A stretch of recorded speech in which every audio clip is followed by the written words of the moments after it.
Hi, I'm Rick Anthony, and welcome to the Someone You Should Know podcast, the podcast that focuses on musicians, authors, and interesting people.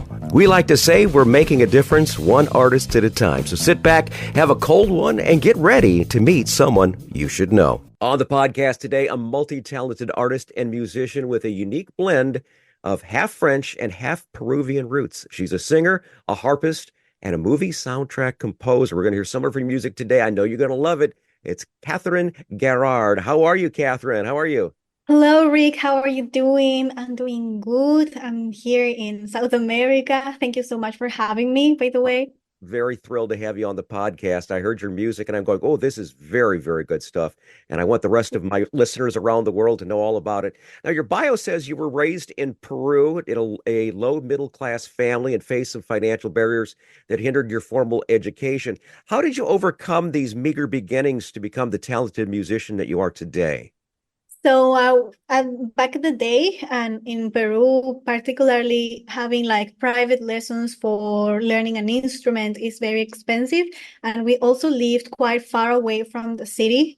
So it was very hard to have like a education in music. Mm-hmm. So I remember when I grew up and then I went to France to study, I decided that I wanted to pursue music. So I took advantage of the internet miracle and Uh-huh. I found a lot of courses, like platforms like Coursera, for example, has a lot of courses about music theory, production, composition, writing, etc. So I did a lot of that. I remember in France also you have conservatories, small Right. conservatories Yes. in the Yes. city where you can go for free if you are accepted. I wasn't accepted, but I was doing solfege and choir. It's still, Mm-hmm. and I remember not understanding anything that they were telling me. They were going too fast. And then I decided I would take that on my own hands. And I remember buying a book that was my first theory book that I could understand because it explains it very, very in simple terms, really. And Mm-hmm. that book was Music Theory for the Dummies. I love that collection. You can learn absolutely anything from that. And it It, really got me like a good intermediate level because I studied like a Bible and I understood everything. And from there, with time, when my financial situation improved, I was able to get teachers finally as an adult to learn singing and to learn the harp, which is my instrument, yeah, obviously. you got to start somewhere, and they apparently started a little over your head. I love the fact that you went to that music for dummies thing because so many people get intimidated by the title, and there's so much great information in there. I've done so many courses through Dummies guides, and you just got to watch out for the Dummies for Idiots guide. That's the one that you really got to watch out for. Idiots for Dummies or something like that. Now, Yeah, absolutely. Catherine, I took Yeah. piano lessons for I think 4 or 5 years. Never got any better with it. It's just one of those things. I could play the notes, but I just didn't have in me that could do the music. I was in choir for years. I did really well. I did solos and such, and I loved being out in front of a crowd. Do you kind of feel that same vibe like being out in front of a crowd, like being on a stage? Yeah, it's when I have more experience on the stage as an actress than as a musician. Uh-huh. But at first, it's quite ironic because if I don't feel super nervous at the beginning, if there's been moments where I will be like feeling nothing just before the start of the show. Hmm. And when I feel nothing, I am like, I'm not really here. It's gonna be, and the show ends up being like not as good. But Hmm. when I'm super, super, super nervous, I am, okay, I am present. I'm here. It's very weird. And then as soon as I get into the stage, all of this disappears and I just give my everything and I'm very satisfied of what comes out and the show is really good. So it's very weird, but I think that's like the sign of you are completely present in here. So you are going to give your whole soul to this and it's going to work. So I think it's a good thing to have those feelings at Awesome. first Very good. because Have a, that's have a little bit of possibility. Have a little bit of stage fright right there. It'll kind of get you right to where you need to go. You're in a handful of harpists that I know, as far as that goes. I know Lorena McKennett, because we used to play her music. Andreas Vollenweider, I remember him. And from The Big Bang Theory, Amy Farrah Fowler, the TV show. I'm not sure if you had that done it, but The Big Bang Theory, she played the harp. Why did you pick up the harp? Because that's not something people gravitate to. Okay, so there's many reasons why many people don't gravitate towards this instrument, and one is because it's a very expensive instrument. It's been an elite instrument for a long time. It's changing right now, but for a long time it was upper class type of thing. Yeah. And also it's hard to find good teachers. It's hard to find teachers in general for that instrument, and good ones is even harder. So that's the reason why. But I remember when I was very young, I had a friend of mine who was like, the harp is so difficult. You have so many strings and you have to remember the notes for every of them, etc., etc. And that stayed in my head. And I Mhm. like to be like, is it really that difficult? Like, you don't play the harp yourself, so how can we know that it is that difficult? So that stayed around my head for years, until in 2017 I decided, okay, let's give it a try. Let's see if that friend of mine was right. And so I bought my first harp. That was a very bad quality one. But it was good for starting trying. Mhm. And I started first with some online courses, again, that I found on the internet. And I didn't think that it was that difficult, to be honest, because you have two colors, red for C and blue or black for F. So once you know that, it's easy to know where you are at on the string. So you know by the colors Mhm. which notes you are playing. And then this harp, since it was low quality, it broke, and I had to wait after maybe 2021, where I finally found a teacher and I started working with her. And it comes quite easy to me, at least. Strings instruments, both how you say, the ones with the bow, With the bows, yes. and yeah, and the plucked, so that you have plucked strings, and the other one that I don't remember the name in English, like, that you wrap with a bow. And strings in general come easy to me, Mhm. but wind instruments are impossible. Like, except the voices. I have a friend who plays many types of flutes, so many different types of flutes, including the classical, how you call the one that is horizontal like that in English. And he plays that as well. And he tried to teach me. It was impossible. I was like, I can't do with this thing. And I tried to teach him the harp, Uh-huh. and he was the same. Like, this Yeah. thing, I know, I get tangled in those strings. It's too much. So it's like you have um like you are made for some families of instruments, or you are not. So I feel like I am made for everything strings. Yeah. That comes so easy for me. Speaking of strings, how many strings are on a harp? Depends. You can have small Irish harps that have 22 strings, Mm, even 12 strings, the tiniest ones. right? And then my big lever harp has 36 strings. And then the pedal harps that are the biggest ones for concert, the ones that you see in an orchestra, those can go to 40 something, Okay. 42 strings, I think. So yeah, Very a good. Very very good. wide. They're not the most portable of instruments, I'll tell you that much. Unless especially the concert They ones.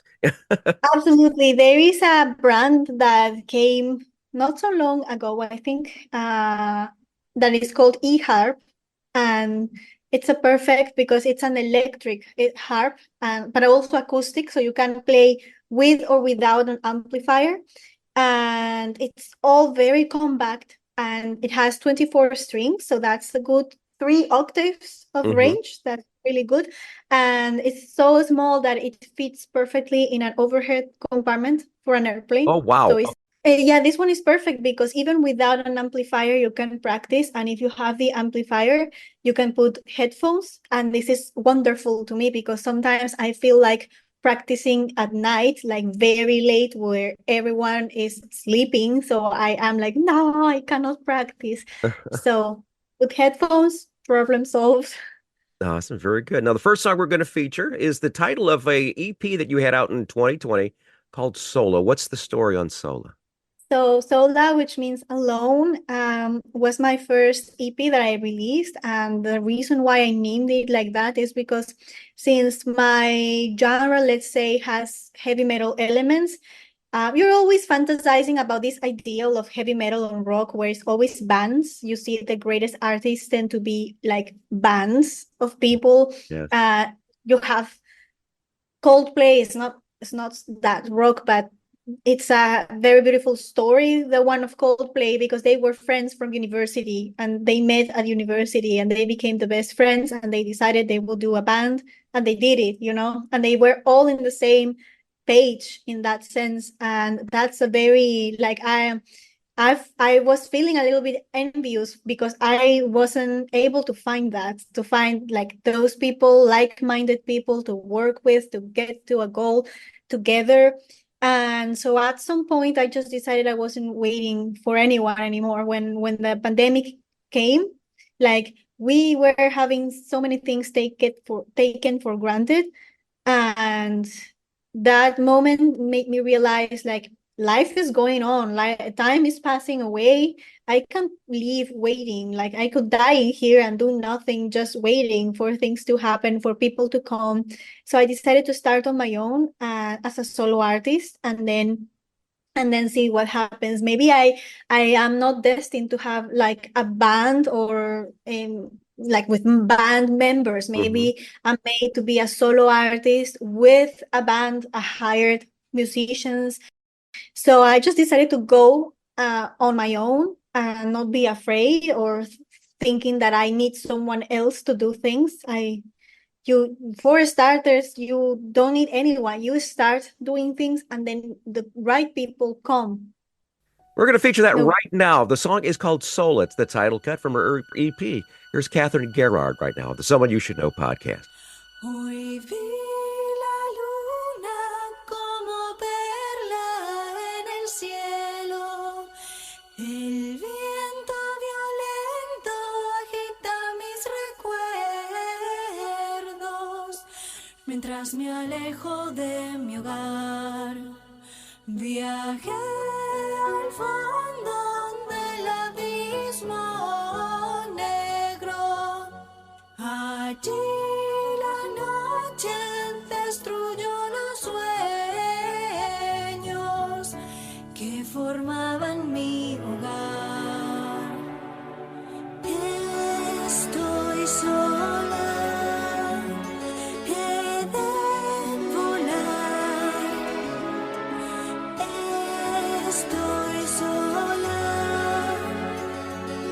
puedo cantar. He de aceptar la oscuridad. Volví a coser los retazos de mi alma. La lluvia fría susurrará mi nombre en el vacío de mi hogar. Estoy sola, he de volar. Estoy sola, puedo cantar. He de aceptar la oscuridad.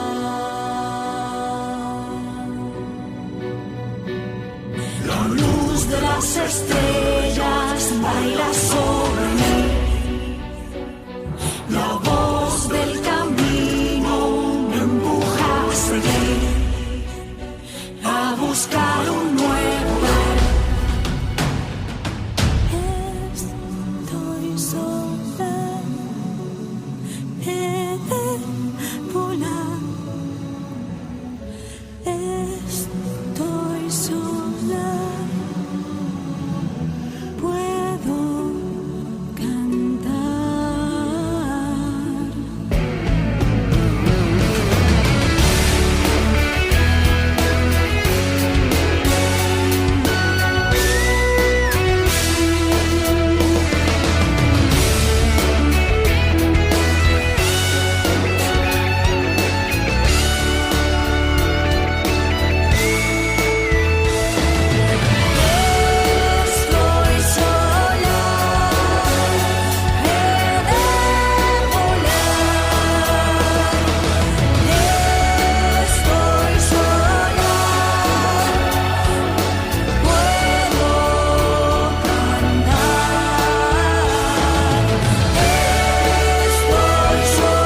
oscuridad.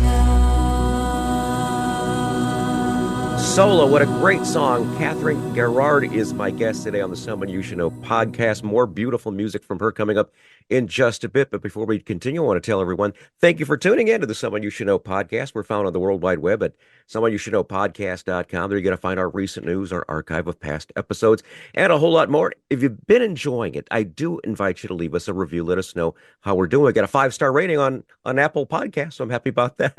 According to Buzzsprout, the service that shares our podcast to all the streaming platforms, so blessed to reach over 2,000 cities in 85 countries around the world. I want to salute a couple of new ones: Studio City, California, New Haven, Connecticut, Turin, Italy, and Kalamata, Greece. The Someone You Should Know podcast, heard wherever quality streaming audio is available. We're speaking with the lovely Catherine Gairard. She is in Paraguay today, and she is telling us a little bit about her story. I read on your website that you are involved with something that a lot of people don't know about, including myself. I'm not very well versed with NFTs and NFT art. Can you tell us a little bit about how that all works? Basically, it's like if you take a piece of art and you put it in a blockchain, so it's like a proof of property, of ownership. Right, yeah. That says this thing is like a unique, it's like the original. It's like having a digital asset that is the original, and once it's up there, you cannot change it. The token itself, it becomes like a token, Mhm. and then it's like having the Mona Lisa is the original. That's why it's worth millions. And then you have countless copies, of course, and pictures of the Mona Lisa, but it is not worth the same because it is a copy. So this is like a thing that says this is the original, because of course you can have JPEGs and things, but that one, because it's in the blockchain, it says this one is the original. This one is the one that has a value. Mhm. So I found that very interesting, because the problem in the music industry with streaming platforms is that it's so broadly available, like the plays and the downloads, like anyone can download countless, Right, exactly. infinite Mhm. amount, that has dropped the value of the music like to the bottom. Right. I was talking And to that an individual yesterday. You get like 0.0037 cents or something like that for a play. It's ridiculous. Absolutely ridiculous. And that is not even that much true. And according to what my producer told me, because my producer also works with a distribution platform, and it's even more jaded than that, because Yeah. the labels, the big labels, they do agreements with the platforms, the streaming platforms. And so certain artists and the labels, especially the labels, will get the biggest part of the pie, Nice. and then whatever is left will be distributed then with those numbers that you said among the 90% of people who Jeez. are independent. So that's just how it works. That's why I'm not a fan of labels, especially now that you have social media and you have really means to get to people and create your community, and you don't need to be like a celebrity anymore to actually make an income from your music. It's more like niche oriented sort of thing. And yeah, so that's the thing. The good thing about the NFT though, because it's saying this is the original, is that it pumps up the value again. And so you can create a song, a particular song, and accompany it with the visual art, because that was first, it was something that the visual artist took advantage of, because it's Mhm. very easy, it's like a visual thing. And then the musicians started creating collaborations with the visual artists to put their music in the NFT world. And so now the idea is that it always goes together, like you have a visual thing and then you have the sound that goes with. Okay, got it. And so Got it, yeah. and since I do photography, I model for photography, and I do some drawing and have some skill on visual arts, I use that for having like the visual aspect of the NFT, and then the sound that comes with it. And yeah, that's the good thing. And then you can it goes with like not only the quality of what you are doing, but also like how big is your brand, how strong is your brand. You can it like in if you go to an art gallery and you have a very renowned painter, let's say, there his or her paintings will be worth more because of how his reputation Right, or her exactly. reputation. Yeah. Mhm. And so that's a little bit of the same thing within the community. You build a reputation. I It's wish you not I wish done. you well with that because that's something that is still above my head a little bit there. Another track we're going to feature is one that you did with Jose Andre. It's called Quiero. Very Mhm. powerful song. Really like this one. What's the story on this particular song and working with Jose? So Jose Andrea is a quite famous singer in South America heavy metal, like Spanish and South America heavy metal scene. He's Okay. very renowned. And the thing is that when I wrote this song, I knew right away it had to be a duet. Like I don't like forcing collaborations. I like to create, and if the song asks, so to speak, for another person, I will do everything I can to have another person singing in that or playing in that song. And so that was the case with this song. Like it was so clear to me when I was writing it that it needed a male voice. So I decided to try. I had two options, but one of them we couldn't reach out to that person. And then the photographer that did the pictures for the whole visual of the campaign told me that he knew this singer and he put me in contact with him and he listened to the song and then we talked on the phone. He said, "It's a great song. I like it. Let's do that." Awesome. I And like when things like that come together. That's always great. Here's yeah. Quiero featuring Jose Andre. It's Catherine Gairard right now on the Someone You Should Know podcast.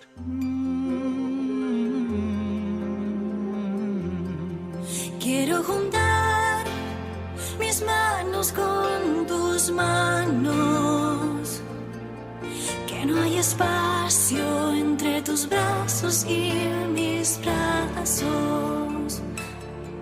Quiero llevarte lejos de este mundo, donde las sombras no existan en tus ojos, que entre las flores y la brisa mi cuerpo desaparezca con el tuyo. Quiero juntar mis labios con tus labios y que el pasado se muera entre tus brazos. Quiero olvidar el frío de la muerte, todos los pasos que me alejaron de tu lado.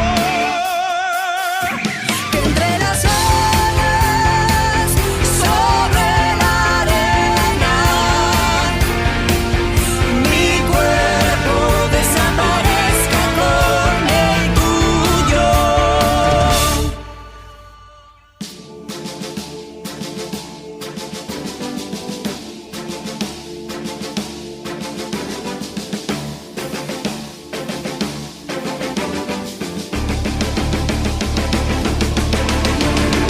Hoy el viento no se mueve, pero comienza una nueva historia.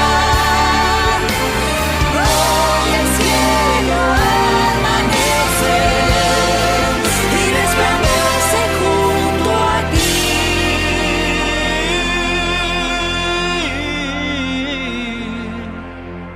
Quiero juntar mis labios con tus labios. Que no hay espacio entre tus brazos y mis brazos. Quiero mirar de nuevo hacia el mañana. tus ojos se encuentren con los míos, que entre las sombras de la noche mi cuerpo desaparezca con el tuyo.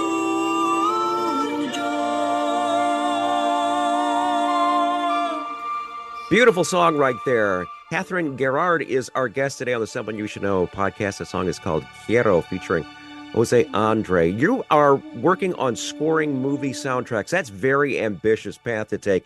Can you tell us how it's going and anything that we might be seeing you on in the near future? Yeah, it's a very exciting path that I'm taking because I love orchestrating. I love big orchestra. Like, I'm very baroque in my style. I like having a lot of instruments and details and things going on. And at some point, the stories I wanted to tell, I feel like the song form, especially right now that songs have to become shorter and shorter with TikTok and things like that. I feel like it was starting to become too small for all the things I wanted to express. And I happen to love cinema with all my heart. And I realized that I would put on movies, especially animation, fantasy, that I love, and I will start doing something else. And I will just follow up the story through the dialogues and the soundtrack, and not really watching the images. And I was always like unconsciously analyzing the music that was happening. And so at some point I was like, I wish I could make soundtracks for movies. I was thinking to myself, like, this manifestation type of thing. And then one day through the internet, or maybe the algorithm read my mind, or I don't know what, but I found an advertising for the Momentum program, which is a 6-month program that is dedicated to make you become a soundtrack movie composer. So it's for these and video games. And so I decided to enroll like right away. I had it very clear. And right now I am doing the preparation courses, and the program actually starts on April. And then I have 6 months of real hard work, because there's lots of things that you need to learn, because you do everything on your computer, basically. So you have to know how to compose, how to optimize your resources, and how to do like a pre-mix, because sometimes in low budget movies or series, you won't be able to send that to someone else to mix it. So you have to know to do something decent, like something that is ready and possible to publish right out from your computer. So because the deadlines are very, very narrow.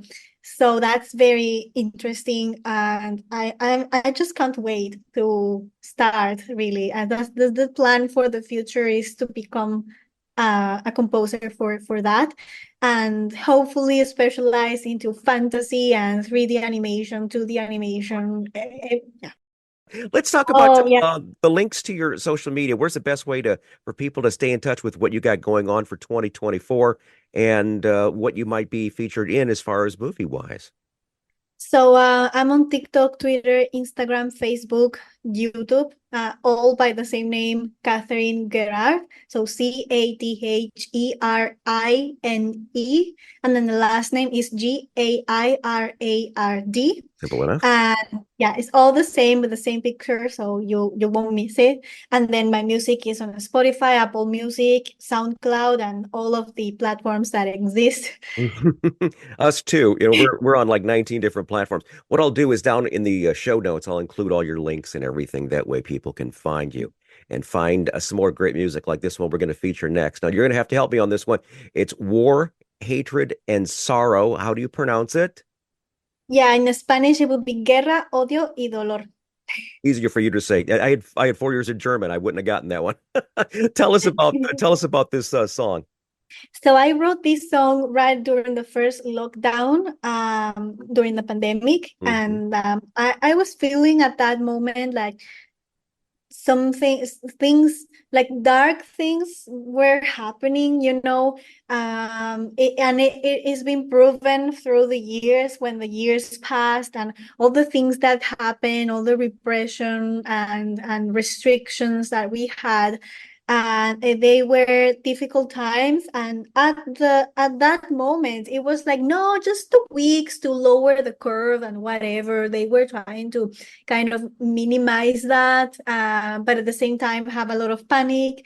So I was feeling like, okay, it feels like very dark. So the point of the song is there's something approaching us, something that we will have to fight against, and it's not going to be pretty, but it's going to make us wake up and maybe hit rock bottom, especially for some people. But that is what makes that destroys the ego, so the real self can go out. And that's why the song says you have to face the horror, look at the horror in the eye, so you can find the light within you that make you live like for real. And so that's the song about, like, it's a time for fighting and for like sort of choosing a side, Well, we've been speaking with Catherine Gairard today on the Someone You Should Know podcast. We thank you so very much for being a part of our podcast today, Catherine. We wish you well for 2024 and beyond. Thank you very much. I wish you the same. And hopefully we can talk again once I finish my program to talk more about movie soundtracks. Absolutely. I would love to feature you as far as the, we'd say, Academy Award-winning composer, Catherine Gairard. We'll do that, okay? Okay, absolutely. It's on the plans. Thank you so much for being on the Someone You Should Know podcast. Thank you so much for inviting me. Acércate al fuego y escucha con atención esta leyenda olvidada. Viaja conmigo en el tiempo y descubre ya la historia que nadie contó.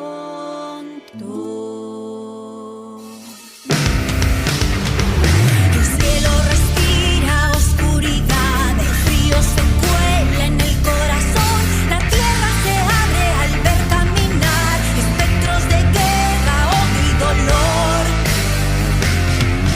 La sangre al viento deja su olor, el alma consuelo no ha de encontrar, los hombres se rinden sin una razón al abismo profundo del mal.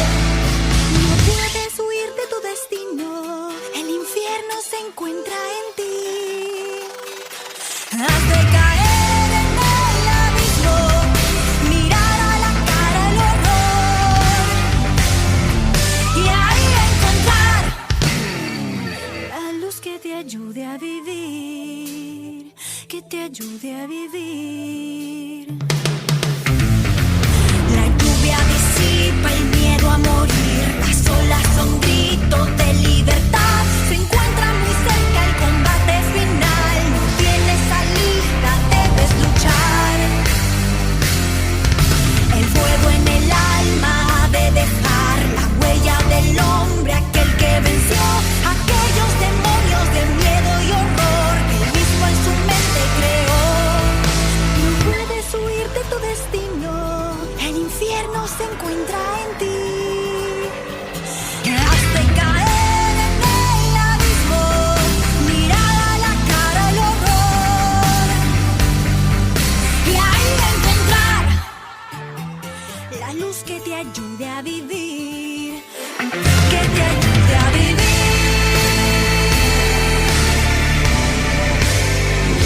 Quizás mañana pueda verte otra vez y bajo un nuevo amanecer en tus ojos ver la luz.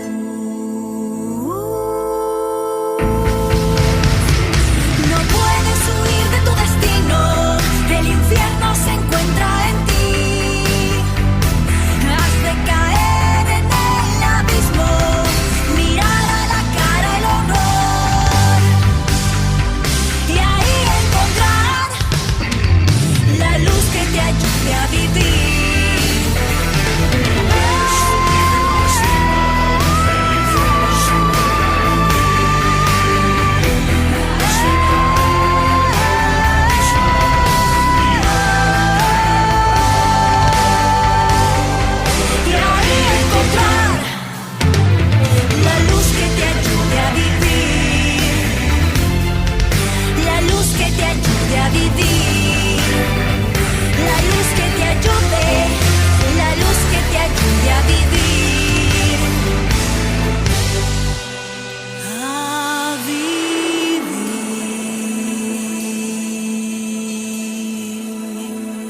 Hi, this is Rick Anthony, thanking you again for listening to this episode of Someone You Should Know. Now, if you're an aspiring musician or an established musician that's looking for a little exposure, I invite you to drop us a line at someoneyoushouldknowpodcast@gmail.com. That's someoneyoushouldknowpodcast@gmail.com.